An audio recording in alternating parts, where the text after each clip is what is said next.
ভোর ৫টা বাজে ঘুম থেকে উঠে ৩০ জন মেহমানদের জন্য কি কি আয়োজন করলাম সব কিছুই আজকের ভিডিওতে শেয়ার করব। আশা করি অনেক বেশি ভালো লাগবে। সো হ্যালো এভরিওয়ান, আসসালামু আলাইকুম।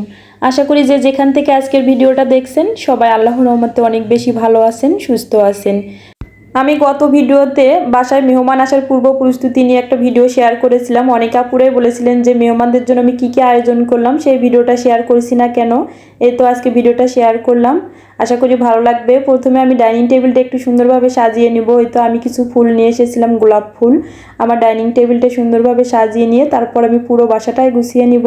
এই তো ডাইনিং এরিয়াটাও সুন্দরভাবে গুছিয়ে নিয়েছি। যেহেতু আজকে মেহমানদের জন্য অনেক কিছু আয়োজন করতে হবে, এই জন্য আমি ভোর ৫টা বাজে ঘুম থেকে উঠেছি। ঘুম থেকে উঠে রিয়ানকে রেডি করে ৬টা বাজে আবার স্কুলে গেছি। স্কুল থেকে আসার সময় আমি ফুলগুলো নিয়ে এসেছিলাম।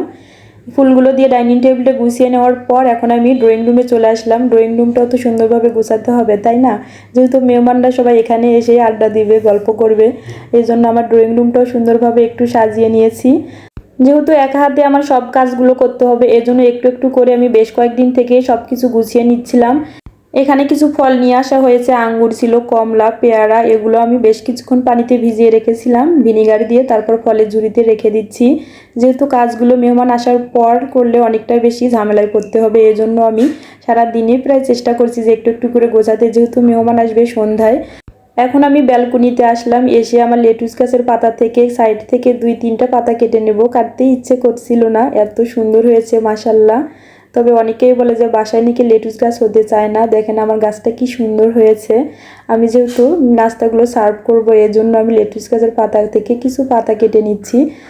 যেহেতু আমি প্রথমবার লেটুস গাছ থেকে এই পাতাগুলো কেটেছি, এর জন্য একটু সুন্দরভাবে সাজিয়ে একটা ভিডিও ক্লিপস নিচ্ছিলাম, যেগুলো ভিডিও আমি স্মৃতি হিসাবে রেখে দেব। দেখেন গাছের পাতাগুলো কি সুন্দর লাগছে। আমি সকালবেলা স্কুলে যাওয়ার আগে আমি চিকেনটা ম্যারিনেট করে রেখে দিয়েছিলাম চিকেন পাস্তা তৈরি করব বলে। এই তো এখন আমি চিকেন পাস্তাটা রান্না করে নিচ্ছি। এখানে আমি 2টা ডিম স্ক্র্যাম্বল করে দেবো চিকেনটা রান্না করে নেওয়ার পর।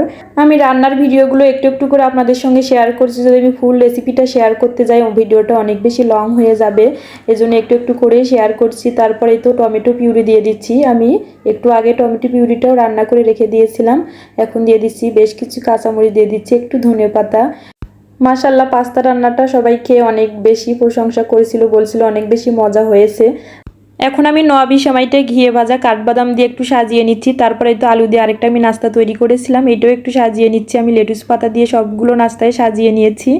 এখন একটু সস দিয়ে দিচ্ছি। তারপরে তো নাগেটসটাও একটু সাজিয়ে নিব। আচ্ছা বলেন তো দেখতে কেমন হয়েছে? এখন প্রায় সন্ধ্যা 7টা বাজে, মেহমানরা আমাদের বাসায় চলে এসেছে অলরেডি। আমি এখন তাড়াহুড়ো করে একটু সব কিছু রেডি করে নিচ্ছি। ও আচ্ছা, এখনও তো বলাই হয়নি যে মেহমানরা কারা। মেহমানরা হচ্ছে আমাদের বিল্ডিংয়ের আন্টি, আপু, ভাবি সবাই মিলে ওনারা এসেছে। তবে ওনারা ভিডিওতে আসতে চাচ্ছিল না, এই জন্য আপনাদেরকে দেখাতে পাচ্ছি না। এই তো সব নাস্তাগুলো আমি টেবিলে দিয়ে দিয়েছি। কথায় আসেন আগে দর্শনদারি তারপর গুণ বিচারি। আচ্ছা বলেন তো দেখতে কেমন হয়েছে?